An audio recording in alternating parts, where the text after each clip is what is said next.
For those that you guys walked in, I'm Mary Marzag, mixed animal practitioner out of LaGrange, and I pretty much, bless you, I pretty much nowadays just do dentistry and acupuncture, but I do everything.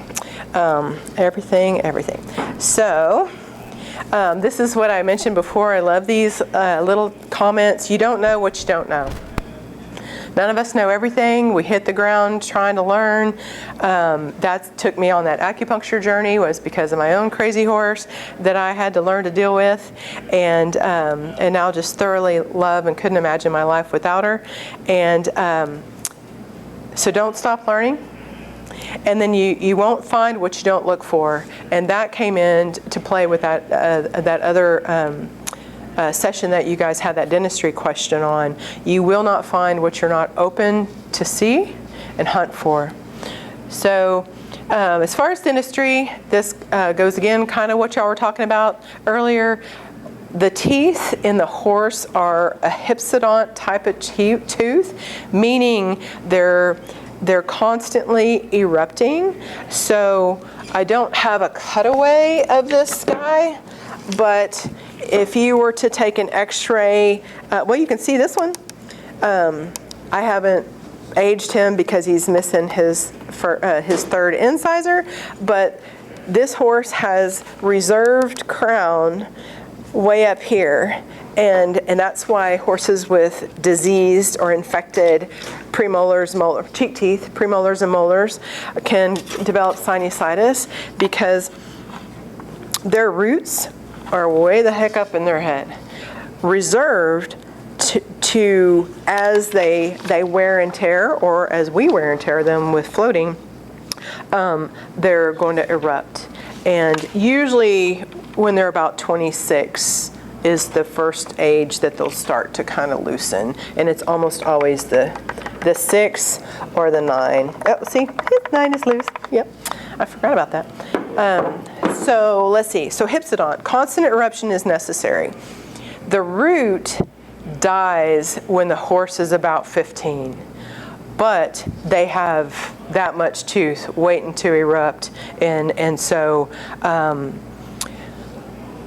let's see. Aging. Everybody, that's a real fun thing. Almost always you can tell within about 6 months of a horse's age by using this tooth, gross, which is the third incisor. He's missing all his. But so when you separate the lips, we number them from central, 1, 2, 3, 4, back to, and same thing with the bottom tooth. So the third upper incisor, it tells you almost everything you want to know up to about when they're 15. And you can get really close. Within 6, you should be able to get really close. But I hate to ever say, this horse is 12 and a half. I'll usually say, this horse has the mouth of a 12 and a half year old, because my own mare's third incisor lies, and sometimes they will, based on what they've been fed, if they've had trauma, that kind of thing. But the baby teeth all have a very specific eruption time, so we know really close how old they are until they're about 5, and then you start going into the years up to about they're 15. And then I start going, okay, you're definitely 15 to 20. You're definitely 20 to 25. You're definitely over 25. So because you just don't know, based again on how they've been cared for, how they've been floated, what kind of food stuff they've been on, have they been on free range pasture, because they're going to have a lot of incisor wear, that kind of thing. So there is a very specific aging schedule. This is kind of long. I'll just quickly read it to you. I don't know how well y'all can see that font size. The increase, I feel very, very powerful about these things. Increase of periodontal disease and wear abnormalities in older horses are a culmination of a lifetime of dental neglect. Regular care may prevent or minimize pathological changes that result from abnormal wear, thus minimizing the effects of aging. So what y'all were talking about, finding a problem early now gives you an opportunity to do something with it, to it, for it, whatever. You don't find what you're not looking for. I was taught, I went to vet school from 90 to 94 at A&M, and equine dentistry was only really starting to be something that people talked about. I had horses ever since I was 10, and I cannot remember many times that they were floated. You know, I didn't think my veterinarian was bad. It wasn't something we did, you know, back then. And then started with the hand floats, which then, you know, not many people use anymore just because of time. And but you do have to be trained how to use the electric and pneumatic floats correctly. But anyways, back to school, you know, I was just starting to be taught the importance of dentistry, and then I started buying tools and started looking and going, oh my God, there's just terrible mouths everywhere that we've just neglected, especially as they've been forced into confinement, they've been forced into heaven forbid stalls, you know, that kind of thing. It's just because of the way you've got to manage horses or feed them. They're not roaming, they're not grazing on various things. So also, what was I going to tell you about? Oh, I'll have a slide about that, about the periodontal disease called odontoclastic resorption and hypercementosis, which is something that, again, you don't find if you don't look for it, but all you got to do is look at the incisors and then get x-rays of them. But I'll tell you about that in a second. Consequences of dental disease. Back to the whole bits and bitting session that y'all had earlier. Head shaking, facial pain, difficulty prehending food, which is the ability, how you get it to your mouth, and difficulty masticating food, which is chewing, reluctance to eat, degenerative joint disease of the temporomandibular joint, which is that joint. This is their temporomandibular joint. It's that right above and behind their eye. That's there. Oral ulcerations, which we see all the time, which is just so incredibly sad, because the oral ulcerations are going to be from these upper cheek teeth rubbing holes in the gums. If anybody ever had braces, you had a lot of that. And the head stall goes right across there. And people that are real handsy or have ill-fitting tack, or the points are just so that these horses are in absolute misery, and it's just so sad. So there's that. Digestive disturbances. Anything in the gastrointestinal tract, which includes from this end to that end, choke is what we call when they, not choking like respiratory like we think of it in humans. Choke in horses is a food bolus that's stuck in their esophagus. Colic is just all that word means. It is a display of abdominal pain. That's all it means. There can be different types of colic, and then of course diarrhea, leading to premature demise or death. So performance and productivity, that's what most of my horses that I work on are performance horses.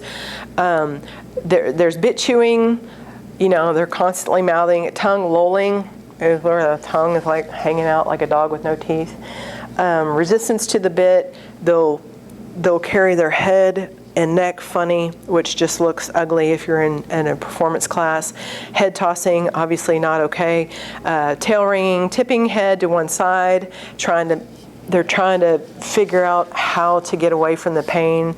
Running out is when they are like approaching a jump or approaching an obstacle or whatever, and they go around it. They're not refusing it, they're not stopping, but they're finding a way around it because they either can't bridle up, they can't use their body to get away from the pain.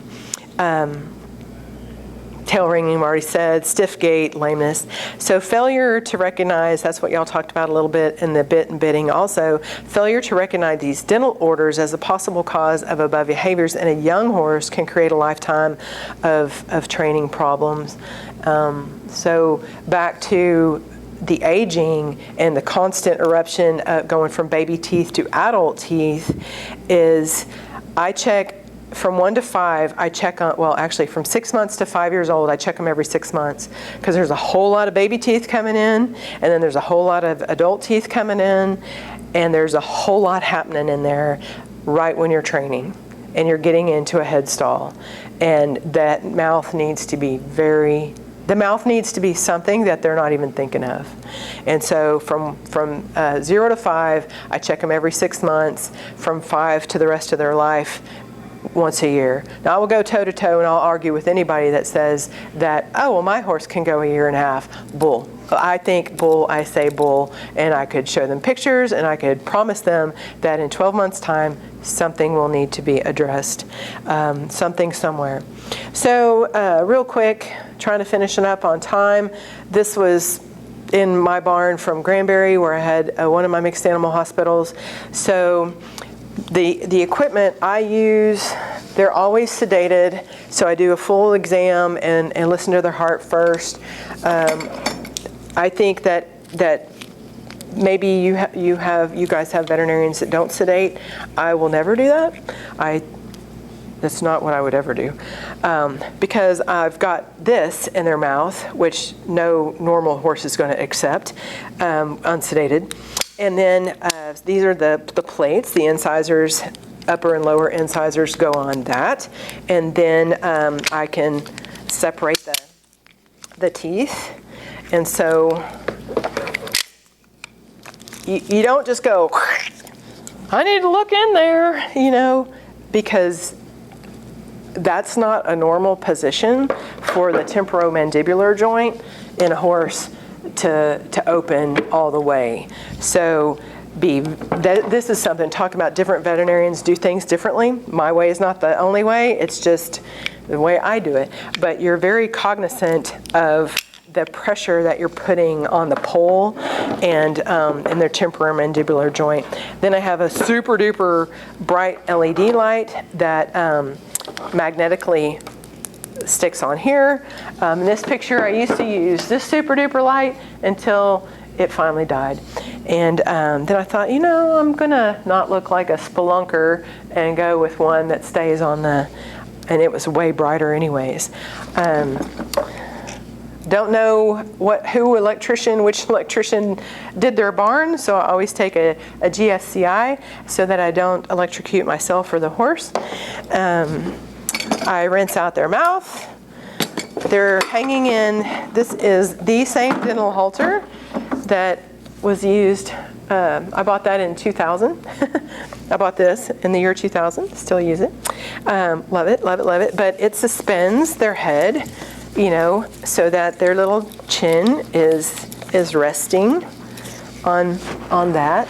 Some people use a crutch.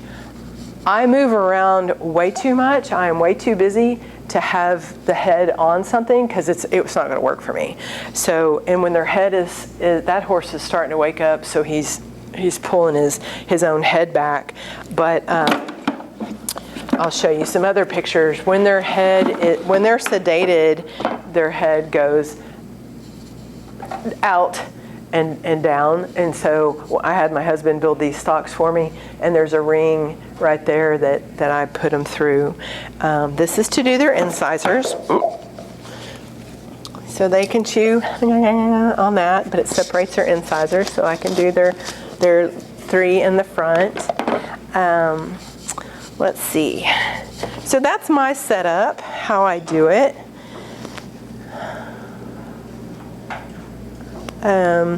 This is a barn I do all the time, and they don't have stocks, but there's there's a piece of metal going across the top of the stall that the stall doors are on. I use those, but otherwise still the same setup. So now the fun stuff, pictures. So in the world of you don't find what you don't look for, this is simply separating the lips and finding what we call a diagonal. This is sad and embarrassing that our horses still have these kind of problems when literally all you have to do is this. But horses chew, they do not chew up and down, and they do not chew side to side. They do both at the same time. So that's kind of fun. And because their upper arcades are their maxilla, these bones, the jaw bones, are wider than the mandibles, the lower jaw bones. That's why you get points and hooks on the outer of the uppers and the inner of the lowers. So all you got to do is look. This diagonal, how we fix or begin to fix that is number one, address the cheek teeth problems, because that developed because of other problems. But we reduce the talls and allow time for the shorter ones to then erupt. You cannot fix that in one trip without hurting them, which, to her point earlier in the session, was when you're using either pneumatic or electric tools, you have to keep moving. You can spend a few seconds on the tooth, but then you have to move to another tooth, and we're always using lubrication in the mouth to keep from friction adding to that heat, because the tooth will get hot to the point that the pulp will, the live part of the tooth can die, get infected, things like that. So there's not only how you use your tools, but how long you might use that tool. So this it may be hard for you to see, but this is the commissure, the lip. I've got my finger in there, and this is a 6. This is the very first tooth that is fairly easy to see and easy to palpate. And that tooth and its neighbor should be like way up here, and it's way down here, which was just unfortunately neglect. And so the problem with even fixing that in one session is really being cautious of heat. We do have cutters. 5 minutes? Okay. We do have cutters, but I get a little nervous about using those, so I just am really cognizant of my heat. This is just another picture of the same tooth. See, this is, I don't know if my pointer shows up. Oh, it does, yeah. So this is the normal length of its opposite tooth. So this tooth should be about this long, and instead it's this long. So it had holes. It was banging a hole in the lower jaw. This is just it from another angle, head on, looking straight down the mouth, and you can see this is the normal arcade length, and this is where this tooth is. Very sad for that horse, but we fixed it, so that was good. And the teeth, it's hard to maybe appreciate, but they're not flat at this angle. Or this plane. They're at an angle because of the width and narrowness of these jaws. This is kind of a dark picture, but again, a huge diagonal on the incisors. All you got to do is separate the teeth and see that. Another really bad diagonal. This is the odontoclastic resorption and hypercementosis that we're seeing more and more of. Those teeth must be extracted. There's no saving them. You can't, just extract them. There's no saving them. They're painful. Why is there so much tooth? Or is that gum and the gum is receded? The hypercementosis problem you'll get, and this is just obviously the most severe, picture I could find. And yes, the gingiva, the gum tissue, is not even over that anymore. And those horses are in incredible pain. And you remove the teeth. It's just like removing bad teeth from a human, a dog, whatever. That causes so much grief, and if you get it out of there, and they'll do fine with nutrition that we have available nowadays. That horse doesn't need those incisors to sustain a well-managed nutritional program. Another set of crazy incisors, just looking in there. And I don't mean to minimize. In fact, most of the problem is back here. It's just these are the easy pictures to get, so we just run through these. This is just my family. We love to fish. We love to ride motorcycles. And so this is probably to your point earlier in that session. I can't tell you that it's the very last tooth in the mouth, but that tooth is supposed to be up here as far as its length, and it's way down here.